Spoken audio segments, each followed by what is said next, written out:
तैसे हरपले आपण पे पावे, तै संता ते पाहता गिवसावे, म्हणून वानावे ऐकावे तेची सदा. ग्रंथराज ज्ञानेश्वरी अध्याय 18. 18व्या अध्यायातील 400 क्रमांकाची ओवी आहे. या ओवीतून ज्ञानोबाराय संतांची महती नाम संतांची थोरवी या ओवीतून प्रगट करतायत. चालू असलेला हा नामोत्सव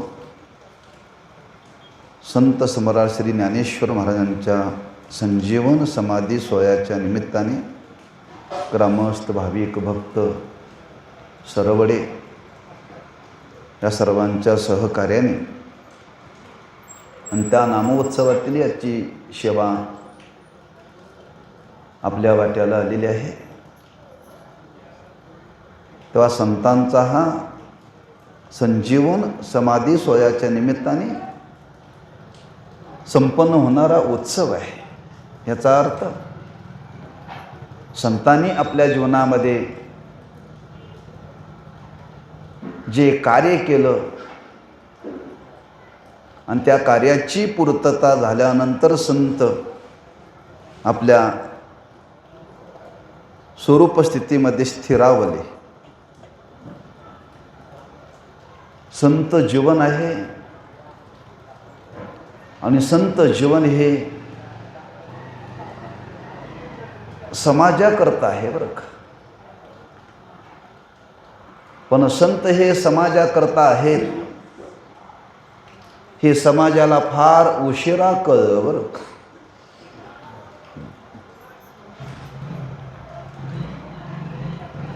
कारण समाजाची जी संतांच्याकडे पाहण्याची जी दृष्टी आहे ती संकुचित आहे बरं का.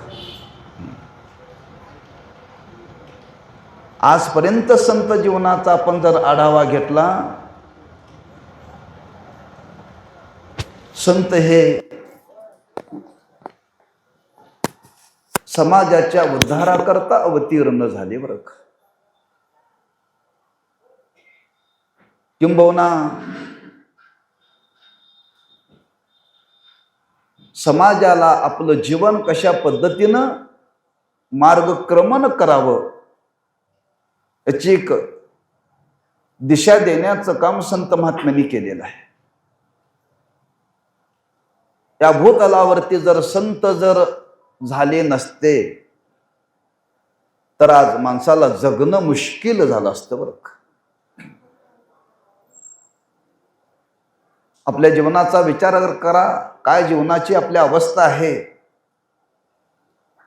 परिस्थितीचा विचार केला तर जगणं फार अवघड आहे बरं का, फार अवघड आहे. एवढं अवघड आहे. या कालाच्या ओघामध्ये मानसिक संतुलन बिघडण्याची अधिक दिवसेंदिवस भीती आहे बरं का. आणि अशाही काळामध्ये जर जगायचं असेल तर जगण्याकरता काय करावं लागेल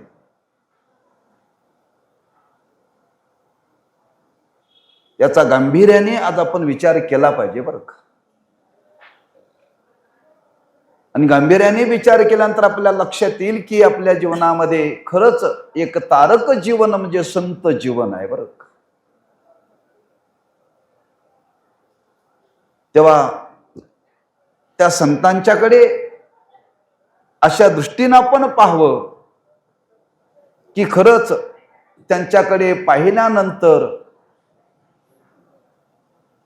त्यांचं दर्शन घेतल्यानंतर, त्यांचे विचार ऐकल्यानंतर, त्यांची संगत घडल्यानंतर आपल्याला आपल्या जीवनाची वास्तवता प्राप्त होईल बरं का.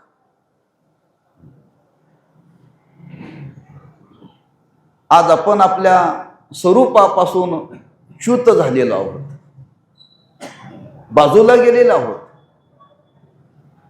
आणि स्वरूपापासून बाजूला गेलेल्या जीवाला जर स्वरूपाशी जर एकरूप व्हायचं असेल तर कोणाकडे बघून होता येईल हो? तर ज्ञानोबा सांगतात याच्याकरता संत जीवन डोळ्यासमोर पाहिजे बरं का. आमचं तुमचं जीवन आज या परिस्थितीला भरकटलेलं आहे, त्याला एकच कारण मौलीनी वर्णन केले, आव्हाटली असता बुद्धी विषय सुखची परमावधी जीवू तैसा उपाधी आवडे. आपली बुद्धी भरकटत चाललेली आहे, त्याला एकच कारण आपण आपल्या स्वरूपापासून बाजूला गेलो. मग स्वस्वरूपापासून बाजूला गेलो, आपल्याला स्वस्वरूपाजवळ आणणार कोण? वर्णन केले ज्ञानोबाने, आपुली आपण करा सोडवन संसार बंधन तोडावे. आपणच बाजूला गेलो, आता आपणच रस्त्यावरती आलं पाहिजे. पण आपण बाजूला गेलो हे पहिल्यांदा कळलं पाहिजे, आणि आपण बाजूला गेलो पहिल्यांदा जर कळलं तर आपल्याला रस्त्यावरती यायची सद्बुद्धी निर्माण होईल. आणि त्या रस्त्यावरती आल्यानंतर कोणाला विचारावं? मार्ग दावूनी गेले आधी दयानिधी संत तेनेची पंते चालो जाता न पडे गुंता कोटे काही. म्हणून आज या भूतलावरती असे एक जीवन आहे, त्यांच्या जीवनाकडे पाहिल्यानंतर ज्ञानोबा म्हणतात ते संत सहज स्थितीमध्ये राहतात बरं का. आणि ती सहज स्थिती म्हणजे जर कोणती असेल तर ब्रह्मस्थिती बरं का. त्या ब्रह्मस्थितीमध्ये संत कायम राहतात, लक्षात ठेवा. त्या स्थितीमध्ये राहूनच ते आपल्या जीवनाचा व्यवहार करतात, त्या स्थितीमध्ये राहूनच जगत उद्धाराचं कार्य करतात, त्या स्थितीमध्ये राहूनच आज ते देवाणघेवाण करतात. मग त्या सहज स्थितीचा विचार आपण जीवनामध्ये कशा पद्धतीने करावा हे सांगत असताना मौलीने एक गोड विचार या उभीतून प्रगट केलेला आहे. अतिशय मार्मिक विचार प्रगट केलेला आहे बरं का. अशा सहज स्थितीमध्ये राहणारे जे संत आहेत ना, अशा संतांच्याकडे पहा आणि काय करा, त्या संतांचं वर्णन करा बरं का. वाणीनं काय वर्णन करा? त्यांच्या स्थितीचं वर्णन करा, त्यांच्या गुणाचं वर्णन करा, त्यांच्या ज्ञानाचं वर्णन करा, त्यांच्या साधनेचं वर्णन करा. समजा तुम्हाला वर्णन करता नाही आलं तर जे वर्णन करतात ते श्रवण तरी करा. पण वर्णन करण्याकरता योग्यता पाहिजे, आणि वर्णन करण्याची योग्यता नसेल तर श्रवण तरी करा. फायदा काय त्याचा जीवनामध्ये? ज्ञानोबा म्हणतात फार मोठा फायदा आहे बरं का. अशा सहज स्थितीमध्ये राहणारे जे संत आहेत, अशा संतांच्या गुणाचं वर्णन जर वाणीनं आपण जीवनामध्ये केलं, त्यांच्या गुणाचं श्रवण जर आपण जीवनामध्ये केलं, तर आपण आपल्या ज्या स्वरूपापासून बाजूला गेलो त्या स्वरूपाच्या ठिकाणी आपण स्थिरावेल बरं का. कुणी म्हणेल कसं काय शक्य आहे? आपल्या स्वरूपाची जर आपल्याला यथार्थ ओळख व्हावी असं वाटत असेल तर ज्ञानोबानीच वर्णन केले, ते ज्ञान पैगा बरवे जरी मनी आथिया नावे तरी संताया भजावे सर्वश्वेशी. नाथ महाराज वर्णन करतात, हरिप्राप्तीशी उपाय धरावे संतांचे ते पाय, तेने साधती साधनी तुटती भवाची बंधनी. असं वर्णन केलेलं आहे. आणि असं वर्णन केलेलं असताना तेच ज्ञानोबा म्हणतात की वानावे ऐकावे तेची सदा. ज्या अशा स्थितीमध्ये राहणारे, ब्रह्मस्थितीमध्ये राहणारे जे संत आहेत, अशा संतांचं वाणीनं वर्णन करा, अशा संतांचं गुण श्रवण करा, परिणाम आपण आपल्या स्वरूपाच्या ठिकाणी स्थिर होऊ बरं का.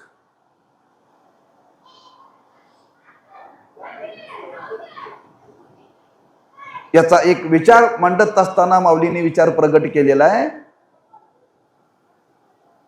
त्या संतांचं वर्णन करण्याचा आणि आपल्या स्वरूपाचा काय संबंध आहे, तो संबंध सांगत असताना एक विचार मांडलेला आहे. फार मार्मिक विचार आहे. 12व्या अध्यायामध्ये विचार आलेला आहे.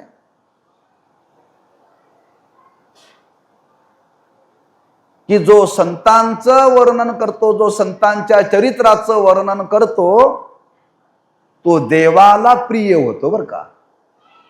तो देवाला प्रिय होतो. देवाने वर्णन केले, या जगतामध्ये मला प्राणापेक्षा प्रिय कोण आहेत, जे भक्त चरित्राते प्रशंसिती. बरं, अतिशय भक्त संत देवाला प्रिय आहेत बरं का, अतिशय प्रिय बरं का. अशा प्रिय असणाऱ्या संतांचं जर वर्णन केलं तर आनंद कोणाला होतो, तयाचा हरिक वाटे देवा. त्याचा आनंद देवाला होतो. देवाला आनंद झाल्यानंतर देव काय करतो, कृपा करतो. म्हणून त्याची संगती सांगितलेली आहे की संतांच्या चरित्राचं वर्णन करण्याने, संतांच्या चरित्राचं श्रवण करण्याने ईश्वर कृपा प्राप्त होते बरं का. ईश्वर कृपा प्राप्त होते. ईश्वर कृपा प्राप्त होते त्याची लक्षणं काय, ईश्वर कृपेने काय काय मिळतं. परी जग जेठी करुणा केली, बहु अवघड आहे संत वेटी. परी जग जेठी करुणा केली. ईश्वराची कृपा झाली तर संतांची भेट होते. ईश्वराची कृपा झाली तर वैराग्य सिद्धी देई जे पसायतया, वैराग्य प्राप्त होते.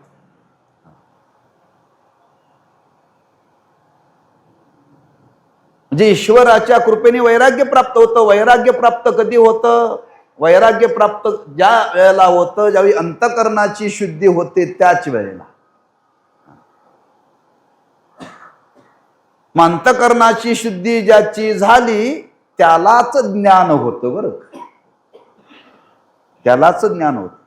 ज्याच्या अंतकरणाची शुद्धी झाली नाही त्याला ज्ञान होत नाही. पण अंतकरणाच्या शुद्धीकरता काय काय करावं लागतं, निष्काम कर्म, निष्काम उपासना. निष्काम कर्म आणि निष्काम उपासना करण्याकरता लोकाला वेळ आहे कुठं, आहे नाहीये. माणसं उठल्या उठल्या गोट्यात जातात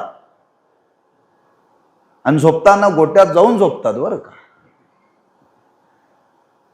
याचा अर्थ उठल्यापासून झोपेपर्यंत प्रत्येक जीवाच्या माग कर्म लागलेला, संसार लागलेला आहे. आणि निष्काम कर्म, निष्काम उपासना कधी करावी हे शक्य आहे सर्वांना. पण अंतकरणाची शुद्धता झाल्याशिवाय ज्ञान होत नाही ना.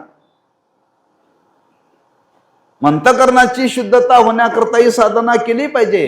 ही साधना करण्याकरता आज समाजाला वेळ नाही. ज्ञानोबा म्हणतात, तुम्हाला सोपा मार्ग सांगतो, फक्त वाणीनं संतांचं वर्णन करा आणि कानाने त्या संतांचं गुणाचं श्रवण करा. पण ते कसं करा, वानावे ऐकावे कधीतरी. वानावे ऐकावे त्याची सदा. ते सातत्याने ऐकलं पाहिजे आणि सातत्याने वर्णन केलं पाहिजे बरं का. म्हणून तुकोबारांनी एक आपल्याला सल्ला दिलेला आहे. खरंच आपल्याला ही वाणी दिलेली आहे.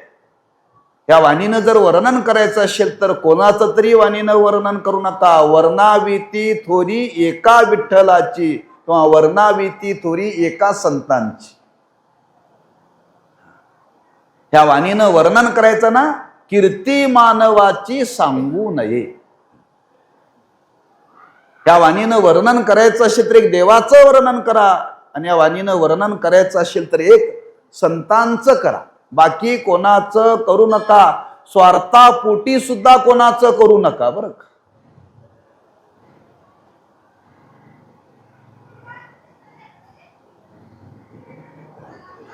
भक्त सुदामदेवाच्या जीवनातला प्रसंग सांगितला जातो. सुदाम ज्या नगरीमध्ये राहत होता त्या नगरीमध्ये एक विद्वान राहत होते बरं का.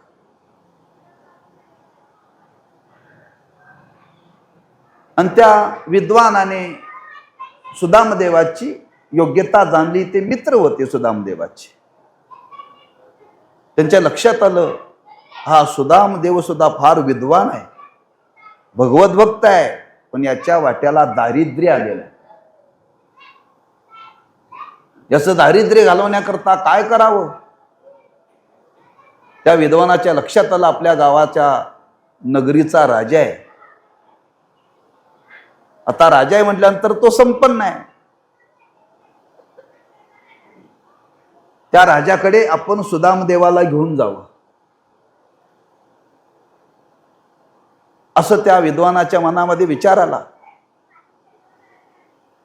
तो विद्वान प्रथमतः त्या राजाकडे गेला. सांगितलं, राजे साहेब, आपल्या नगरीमध्ये एक विद्वान आहे, पण त्याच्या वाटेला दारिद्र्य आलेलं आहे. पण तो जर आपला स्तुती पाठक झाला तर त्याचा सन्मान करायला का हरकत नाही. राजाने विचार केला, हरकत नाही, म्हणजे करू की म्हणून.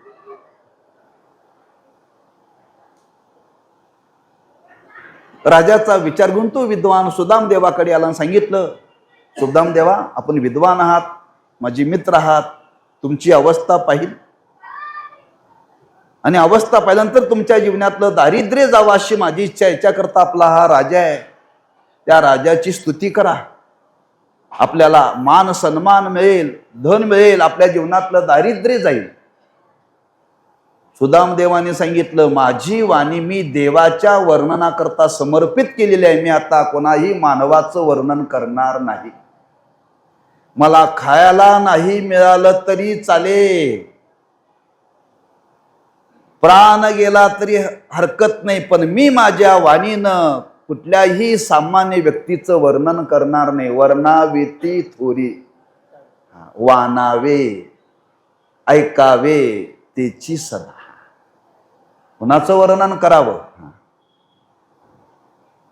त्या वाणीनं वर्णन करायचं तर त्या संतांचंच वर्णन करावं. कसं करावं, सदा सदा बरं का, सातत्याने.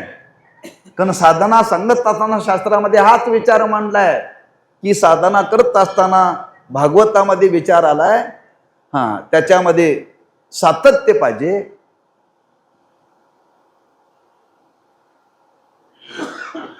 आवड पाहिजे आणि दीर्घकालता पाहिजे बरं का. भगवंतांनी वर्णन केले 9व्या अध्यायामध्ये, सततम कीर्तयंतो माम यतंतस्य दृढव्रताः, ही साधना सांगितली बरं का.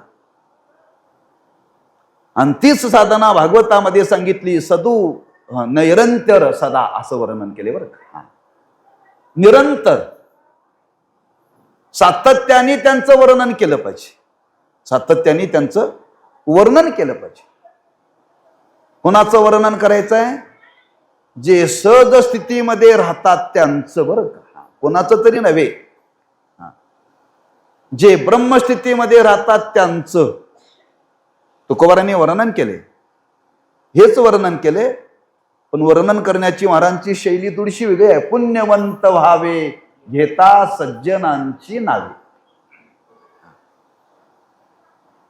त्या महात्म्यांचं वर्णन करावं बरं का, त्या संतांचं वर्णन करावं. बाकी कोणाचं वाणीने वर्णन करू नये.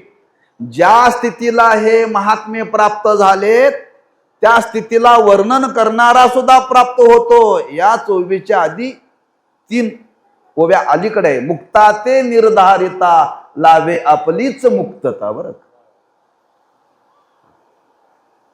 माऊली वर्णन करतात, मुक्त पुरुषाचं वर्णन करता करता वर्णन करणाऱ्याला सुद्धा मुक्तता प्राप्त होते, तो मुक्त होतो. आम्ही कोणाचं वर्णन करतोय? बद्ध पुरुषाचं वर्णन करतोय. आणि बद्ध पुरुषाचं वर्णन करतो, परिणाम आपल्या जीवनामध्ये पहिल्यांदा बद्धता आहेच, ती अधिक दृढ होते. म्हणून तर महाराजांनी हा विचार मांडलेला आहे.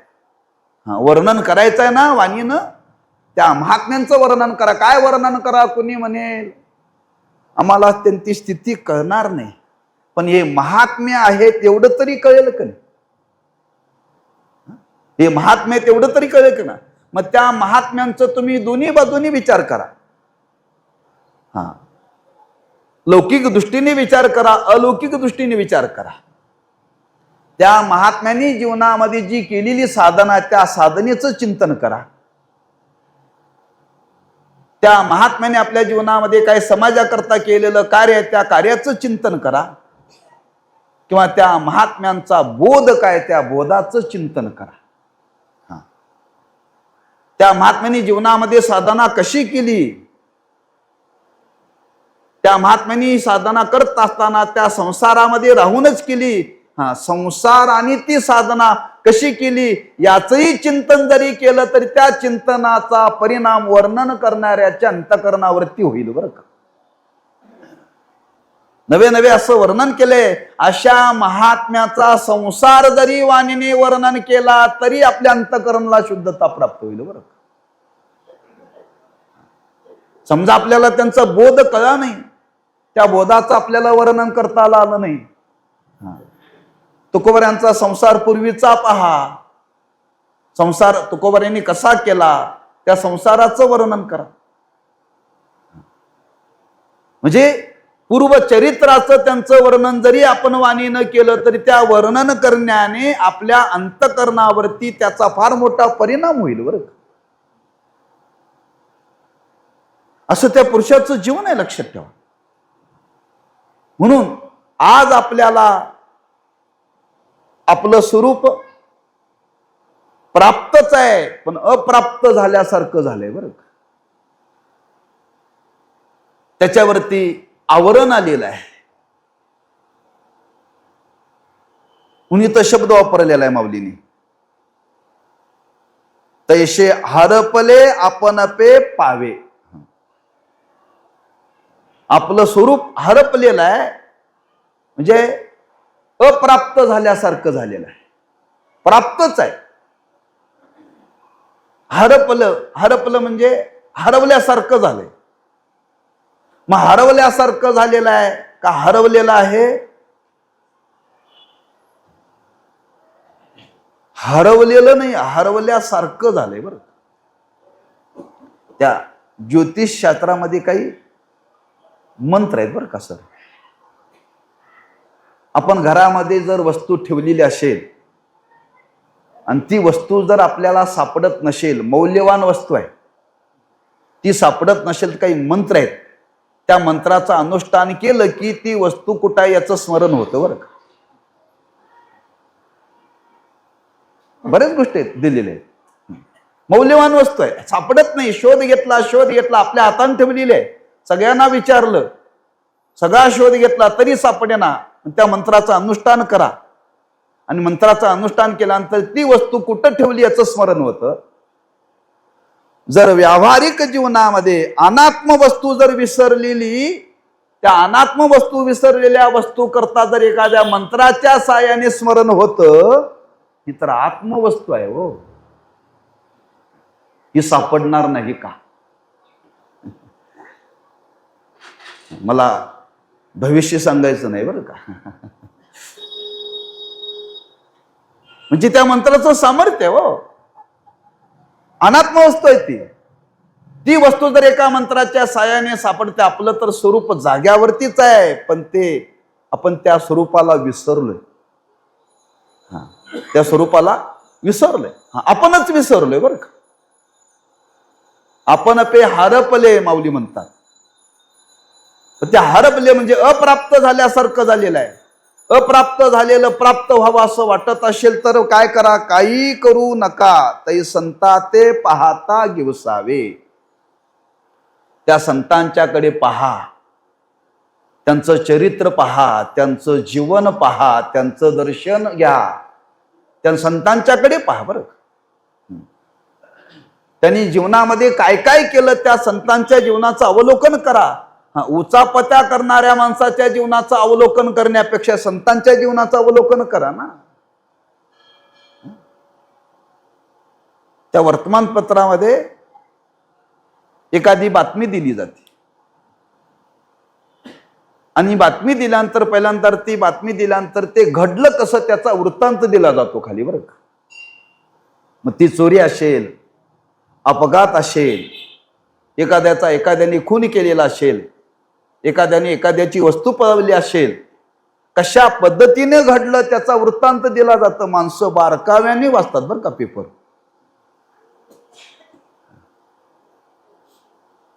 म्हणजे त्याचा वृत्तांत दिला जातो. ती कशी वस्तू, त्या वस्तूपर्यंत चोर पोचले कसे, तिथून हे बाहेर पडले कसे, हे जर एखाद्या सामान्य व्यक्तीच्या जीवनाचं जर चिंतन माणसं समाजामध्ये करतात, याच पद्धतीनं संता ते पाहता गिवसावे माऊली म्हणतात. उठल्यापासून संत काय करतात, संत साधना कशी करतात, संत कर्म कसं करतात, संत व्यवहार कसा करतात, संत देवाणघेवाण कसं करतात, ते बोलतात कसे, ते चालतात कसे, प्रत्येक क्रिया त्या संतांची निरकून पहा, संता ते पाहता गिवसावे माऊली म्हणतात. फार सुंदर वर्णन केले बरं का.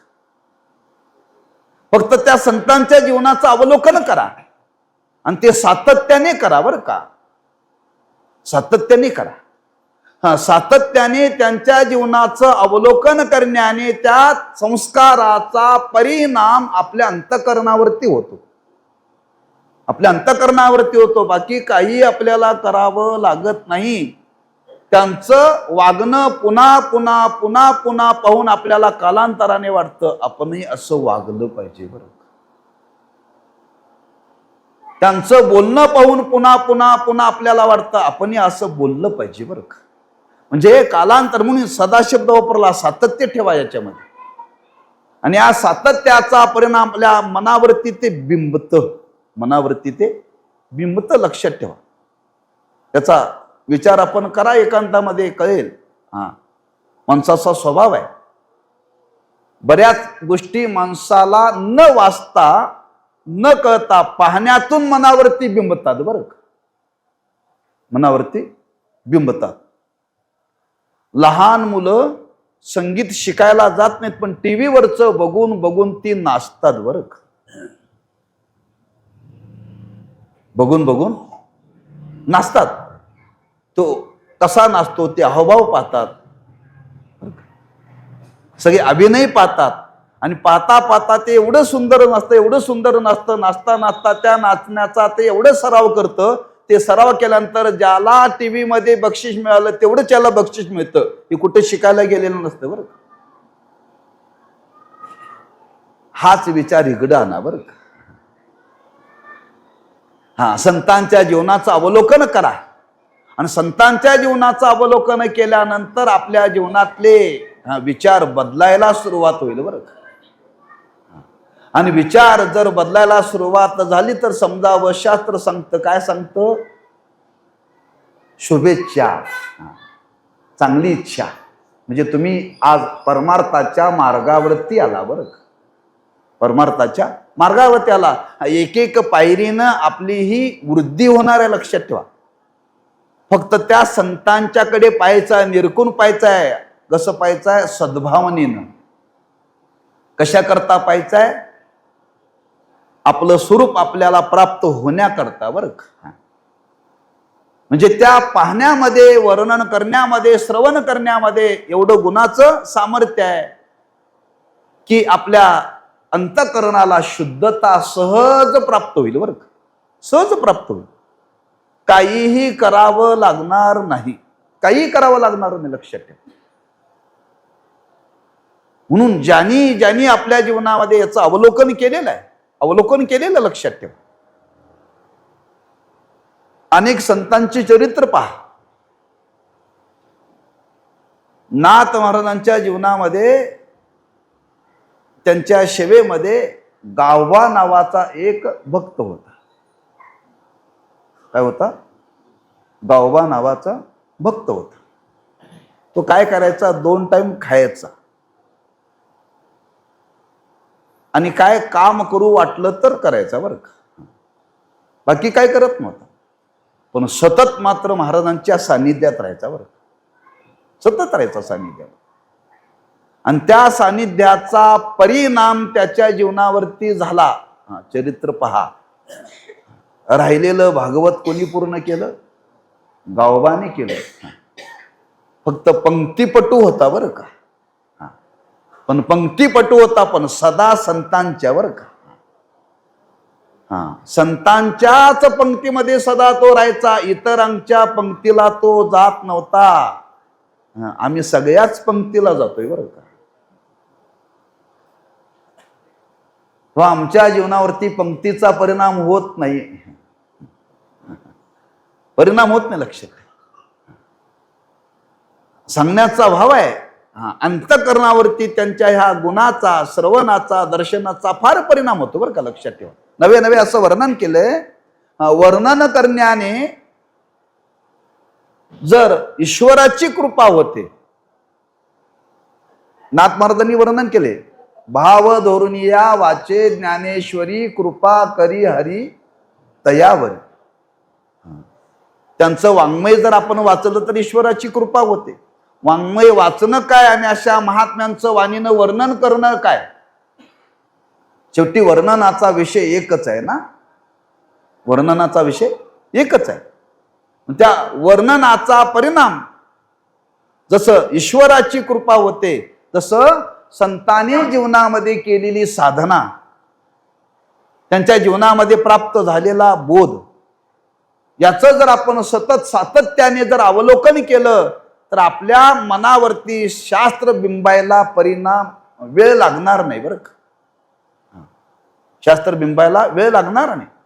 म्हणून त्यांच्या जीवनामध्ये त्यांनी केलेली साधना, त्या साधनेचं चिंतन वा श्रवण जर आपण मनामध्ये केलं तर कालांतराने शास्त्राचा अभ्यास न करता जे शास्त्राने प्राप्त होतं ते त्यांच्या या दर्शनाने, वर्णनाने प्राप्त होतं.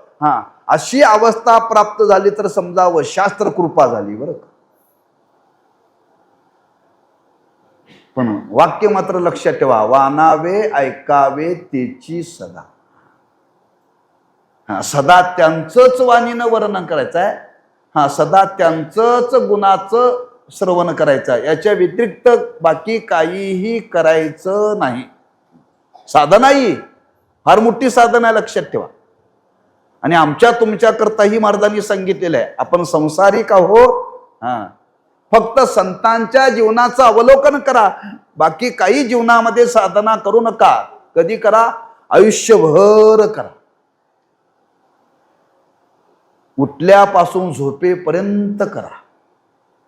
उठल्यापासून झोपेपर्यंत त्यांच्याच जीवनाचं चिंतन करायचं, त्यांचंच गुणश्रवण करायचं, बाकी काहीही जीवनामध्ये करायचं नाही. त्या सातत्याचा परिणाम अंतःकरणावरती होईल बरं का, होईल. आणि एकदा अंतःकरणाची शुद्धता झाली, आणि अंतःकरणाची शुद्धता झाली की त्या अंतःकरणाच्या शुद्धतेतून आपल्याला ईश्वर कृपा होईल. आणि ईश्वराच्या कृपेने ईश्वर काय करेल? आपल्याला अशा महात्म्यांची भेट घालून देईल बरं का. आणि अशा महात्म्यांची भेट त्या ईश्वराने ज्या दिवशी आपल्याला घालून देईल, त्या महात्म्यांची भेट झाल्यानंतर ते महात्मे काय करतील? आपल्याला आपल्या स्वरूपाची ओळख करून देतील बरं का. आपल्याला आपल्या स्वरूपाची ओळख करून देतील. बाकी ते काही करून देणार नाही, लक्षात ठेवा. का संत हेच करतात, दुसरं काय करत नाही. म्हणजे त्यांच्या वर्णनाचा आणि श्रवणाचा एवढा परिणाम आपल्या जीवनामध्ये होऊ शकतो. हे ज्ञानोबाराय आज आपल्याला सांगतायत बरं का. ज्ञानोबाराय आपल्याला सांगतायत. कुणी तर शब्द वापरला, म्हणून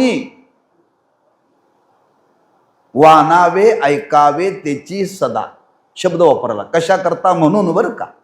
आपल्याला आपल्या स्वरूपाची ओळख व्हावी असं वाटत असेल तर म्हणून. जसं आरंभाला माऊलींनी वर्णन केले जाणतेने गुरु भजीजे, तिथं शब्द आलाय मनोनी, मनोनी जाणतेने बरं का. म्हणून म्हणून वानावे ऐकावे. म्हणून म्हणून म्हणजे आपल्याला जे अप्राप्त झालेलं आपलं स्वरूप आहे ते प्राप्त व्हावं असं वाटत असेल, व्हावं आपल्याला असं वाटत असेल म्हणून बरं का. अप्राप्त झालेली वस्तू प्राप्त करण्याकरता ती प्राप्त व्हावी असं तुम्हाला व्हावं असं वाटत असेल तर म्हणून मी तुम्हाला सांगतोय ज्ञानोबा म्हणतात बरं का. बाकी काही करू नका, बाकी काही जीवनामध्ये साधना करण्याची गरज नाहीये. किंवा आणखी थोडस दुरान्वयाने जर बोलायचं ठरलं तर हाच संबंध आपल्याला सांगता येईल की वानावे ऐकावे तेची सदा म्हणून जो शब्द वापरला याच्यातून आपल्याला स्वरूपाची प्राप्ती होईल. हेच वर्णन करताना नाथ महाराजांनी वर्णन केले ज्ञानदेव ज्ञानदेव म्हणता ज्ञानदेव देतो वासुदेव होतो अखंड वदनी वदेतो. त्यांचं वाणीने वर्णन करण्याने ते काय देतात आपल्याला ज्ञान देतात. कोण देतात जे त्या अवस्थेमध्ये आहेत ते बरं का. त्या अवस्थेमध्ये आहेत बरं का. त्या स्थितीमध्ये ते महात्मे आहेत तेच आपल्याला देतात आणि आपल्याला त्याची गरज आहे, त्याची आपल्याला गरज आहे. आणि आपल्याला जर आपल्या स्वरूपाची जर त्या संतांच्या कृपेने जर ओळख झाली तर आपल्याला अशा ह्या चालू असलेल्या परिस्थितीमध्ये आनंदाने जीवन जगता येईल बरं का. आनंदाने जीवन जगता येईल. म्हणून मी आरंभाला एक विचार आपल्या समोर ठेवला. आजची परिस्थिती फार बिकट आहे, दिवसेंदिवस बदलत चाललेली आहे, बदलत चाललेली आहे. तुम्ही लौकिक दृष्टीने विचार करा, आपल्याला त्यात बदल करता येत नाही. महागाई वाढत चाललेली आहे, थांबवता येत नाही. राजकीय स्थितीमध्ये अस्थिरता निर्माण होत चाललेली आहे बरं का. अनेक रोग येत आहेत, हे आम्हा तुम्हाला थांबवण्याचं सामर्थ्य आमच्या तुमच्याजवळ आहे. आपल्या आवाक्याच्या बाहेरचा आहे, आवाक्याच्या बाहेरचा आहे. आपण याच्याविषयी काही करू शकत नाही, आपल्याकडे एवढी शक्ती नाही, आपण दुर्बळ आहोत. म्हणजे थांबवण्यापेक्षा आपण काय करावं, आपण ज्या स्वरूपापासून दूर गेलो त्या स्वरूपाची आपण ओळख करून घ्यावी. आणि स्वरूपाची जर ओळख करून घेतली तर हे चाललेल्या या परिस्थितीत आपल्या मनावरती काहीही जीवनामध्ये परिणाम होणार नाही, होणार नाही बरं. सगळं पचवता येतं. कधी पचवता येतं, शरीरात ताकद असेल तर, शरीरात ताकद असेल तर बरं का. माणसाला दगड सुद्धा पचवता येतात बरं का, अशी म्हण आहे. माणसाला विष सुद्धा पचवता येतं, पण तेवढी ताकद अंगात लागते बरं का, तेवढी अंगामध्ये ताकद लागते. तसं या परिस्थितीमध्ये हे सगळं दुःख आपल्याला पचवता येतं, पण कधी आपण या स्थितीला प्राप्त झालो तर, या स्थितीला प्राप्त झालो तर, या स्थितीला प्राप्त होण्याकरता काय करा, या अशा सहज स्थितीमध्ये ब्रह्मस्थितीमध्ये जे राहणारे महात्म्या जगामध्ये आहेत, होऊन गेले, अशा महात्म्यांच्या जीवनाचं फक्त अवलोकन करा, त्याचं चिंतन करा, मनन करा, वर्णन करा. दुसरं जीवनामध्ये काहीही करू नका. आपल्या वाट्याला आलेलं कर्म करा, पण ते कर्म करत असताना एकच ऐकायचं असेल तर संतांचं चरित्र ऐकायचं. वर्णन करायचं असेल तर संतांच्या चरित्राचं वर्णन करायचं. असा जीवनामध्ये जर आपण निश्चय केला आणि या निश्चयाने जर आपण जीवनामध्ये जर वाटचाल केली तर निश्चित ज्ञानोबा म्हणतात आपल्याला आपल्या स्वरूपाची त्या संतांच्या कृपेने ओळख होईल. म्हणून ते बंधन आपण जीवनामध्ये पाळलं पाहिजे. अशा महात्म्यांचं वर्णन वाणीने केलं पाहिजे, सदा केलं पाहिजे. म्हणून वानावे ऐकावे सवडीने. सातत्याने बरं का, दुसरं वाणीनं काहीही ऐकू नये असे जगामध्ये बरेच महात्मे आहेत. त्यांनी अशी साधना जीवनामध्ये केली बरं का, दुसरं काहीही केलं नाही आहे, काहीही केलं नाही. कितीतरी आपल्याला दाखले देता येतील, कितीतरी दाखले देता येतील. माझ्या जीवनामध्ये कितीतरी अनुभव आहे. फार आपण काय केलेलं नाही, फक्त त्यांच्या जीवनाचं अवलोकन केलं, महात्म्यांच्या जीवनाचं अवलोकन केले. तो महात्मा चालतो कसा, तो महात्मा झोपतो कसा, तो महात्मा बोलतो कसा, तो महात्मा साधना करतो कसा, एवढं अवलोकन करून आपण वागण्याचा प्रयत्न केलाय, त्याचा परिणाम आपल्या जीवनामध्ये झालेला आहे बरं.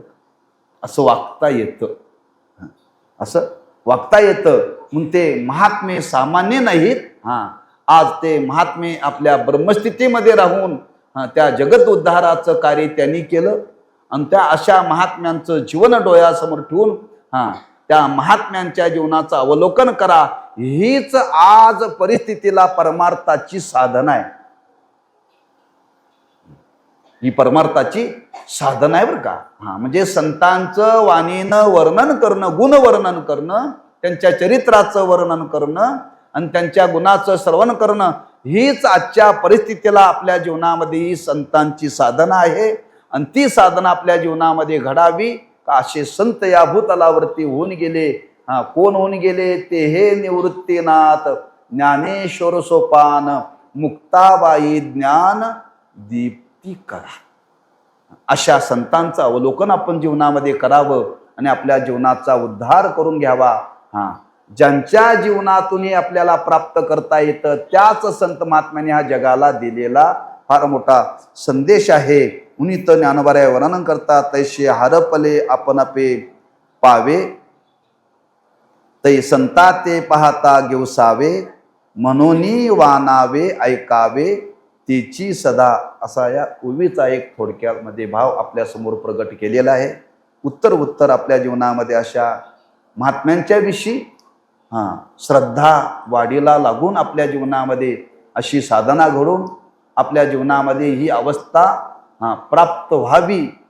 आणि ती प्राप्त होण्याकरता तशी सद्बुद्धी, तसं सामर्थ्य त्या महात्म्यांनी आमच्या जीवनामध्ये द्यावं, एवढी त्या संतांच्या चरणी प्रार्थना करून शिवेला पूर्णविराम देऊ. पुंडलिक वरदारी विठ्ठल श्री ज्ञानदेव.